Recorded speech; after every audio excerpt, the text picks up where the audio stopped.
मणिकूद शिव मंदिर ठारे चंडी मंदिर शुभकुंभ स्थापन।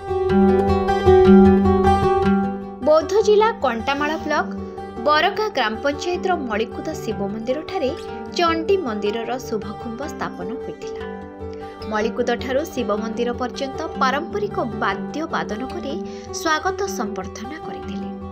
चंडी मंदिर यज्ञकर्ता पूर्वतन विधायक महिधर रणा, शंभुप्रसाद साहू, मुरली सेठ, लव रणा, पूजक प्रताप पाणिग्राही, सम्मानित अतिथि साद्रुल नाग, शिव साहू, राधावल्लभ प्रधान, प्रशांत माझी, टिकुन कंवर, धनंजय सेठी, कन्हई साहू, श्रीपति सेठी, राजू रणा, रघुनाथ मेहेर, गुरु अबोध रणा, परमेश्वर बाघ साहाय्य सहयोग करथिले। मंदिर प्रांगण में पारायण गायिका रंजू सांड द्वारा पारायण होइथिला।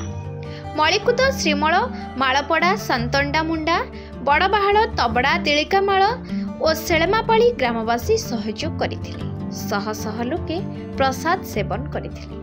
बौद्धरू अक्रूर साहू रिपोर्ट, न्यूज लक्ष्मी 7।